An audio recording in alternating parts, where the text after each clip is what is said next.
Hey guys, Gary here. Thanks for watching. Today I wanted to answer a question, probably the most common question I get. And so some time ago I did a video titled Mark 18 My Fighting Rifle. And talked about how I had my #1 rifle set up. And it has changed, because that's what we do. We adapt, evolve, that kind of thing. I've just changed it because it's cool, whatever. And I get most questions that I've received, more than probably at least half of the questions are, hey, I saw pictures of you, or I saw you at a class or on video, something of that nature, and your rifle looks different than it did in your video from some years ago. What have you changed and why have you changed it? And I was like, yeah, when I get it done, when it's where I like it, I will make another video. So it's finally, at a stage that I'll call it, quote, done. Of course, that's all subject to change. However, where it's at right now, I'm not actively looking to change anything, which is the way it was when I made the first video.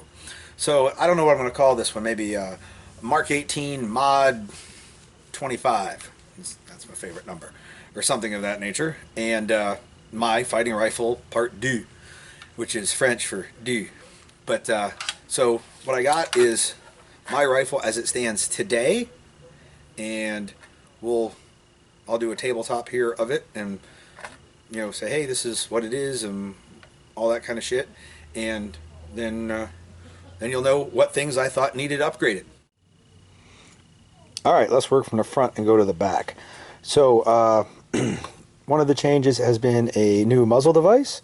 The PWS flash hider that was on here, muzzle brake combo, is still a great deal. However, I went with a Gemtech Trek suppressor, and as you can see from the discoloration, after I painted it, it still had some rounds fired through it. And it does a really good job of lowering the sound, like you would expect. What really impressed me was it weighs a little over a pound. The extra weight at the end of the barrel has reduced the recoil more than any muzzle brake I've ever used has. Just that extra weight has kept the muzzle from rising. It still has, like the whatever recoil 5.56 has, but the muzzle isn't going up and down. It just kind of goes straight back. So that is my new favored muzzle device.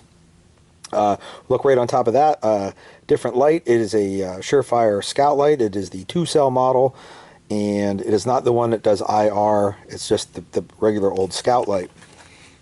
It is attached via a Unity Tactical monkey bar, and that is a really cool little device. It replaces the nut on the Magpul MBus Pro flip-up front sight, and so it replaces the nut and gives it a Scout mount all-in-one, which gets it out near the end of the suppressor, so the suppressor doesn't have a lot of shadow, and it's pretty rock solid. The guys at Unity are stand-up dudes, and I want to thank them for hooking me up with that monkey bar. Obviously, there's the Magpul MBus sight is my front sight. Then we'll go back to the ALG Defense rail, and it is the V2 rail, so it's M-lock all the way around, and there is no Picatinny rail on the top other than where the front sight mounts. So it's the feel of it's nice because it's just all round. I can add whatever rail sections I want via the M-lock or any of that kind of stuff. And but it does have Picatinny to put a front sight on it, so that obviously works pretty well. There is a Magpul, what is this, the M-lock vertical grip, MVG maybe, I don't know, the one that fits M-lock, the Magpul grip. I like that because it's not real long, and it does exactly what I need it to do.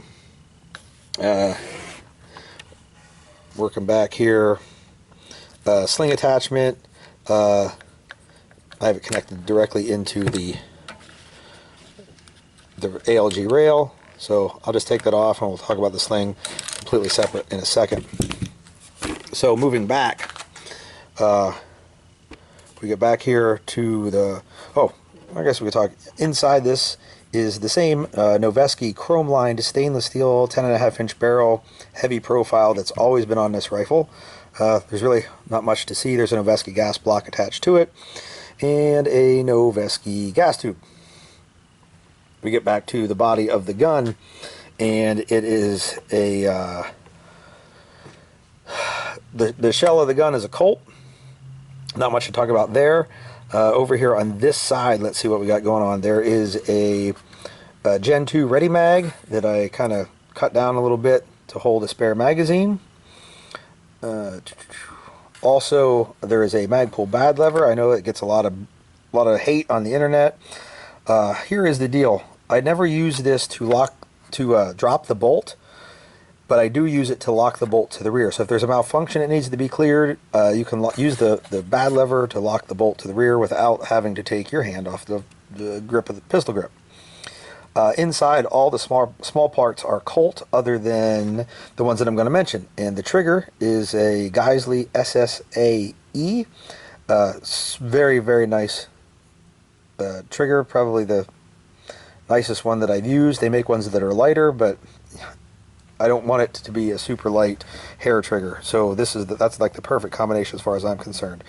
Either way, it's SSAE Magpul trigger guard. Magpul Mo K grip, because it is their smallest grip as far as diameter goes, and it is the one that I like the best. It's got an ambi safety. I'll show you the other side here in a second, and I can't remember what brand it is. I'm sure I wish it was a better brand, but it's a fucking safety and it works, so I can't argue with it. Up on top, there is a PRI gas buster charging handle. I always liked the rounded lever. It's a little bigger than a stock lever, but it's not so huge it catches on everything, and the end's rounded, so it's actually comfortable when it's laying against your chest when the rifle's slung. Up above that is a Knight's Armament 300 meter sight. Over here on a Midwest Industries quick release mount is a Trijicon MRO. I did a video on that if you're interested to know what I think of the MRO. Suffice to say, it's my favorite red dot ever made. So flip it over to the other side here. You can see the quick release lever on the Midwest mount. Inside we get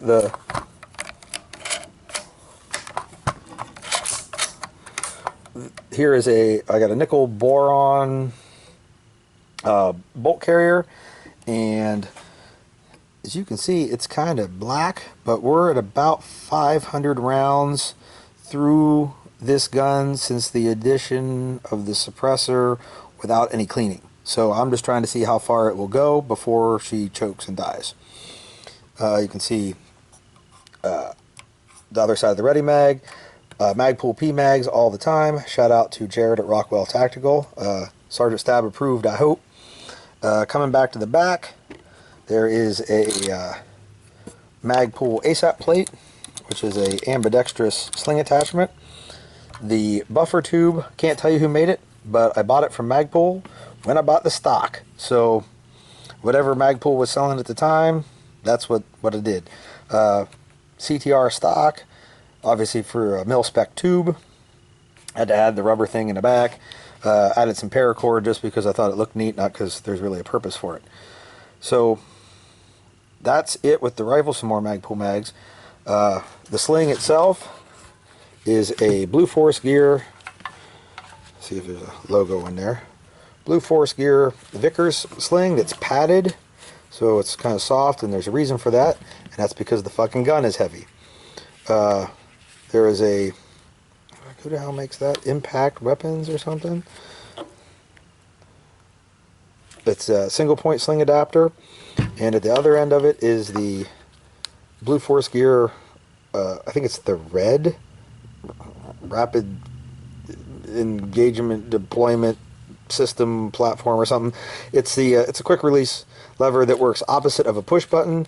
It releases when you pull it, not when you push it, so it actually makes it for a nice quick release. And you can also adjust, stick it into the impact single point adapter, make it a single point sling. However, I'm not a huge fan of single point slings.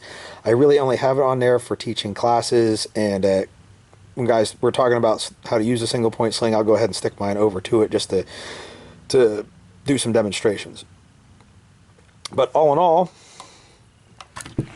this is the rifle that I get the most questions about, like what have you done to your rifle to change it. So the big changes since the last time that I made a video were new rail and a new muzzle device, new light, new red dot. Otherwise, she's still pretty much running the same as she always has, and that's the ticket.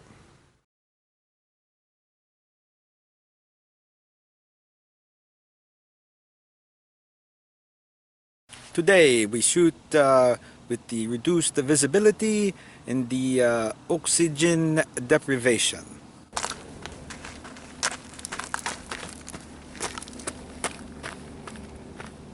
So let us try that again.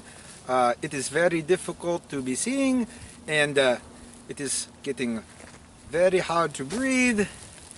So I will do this drill and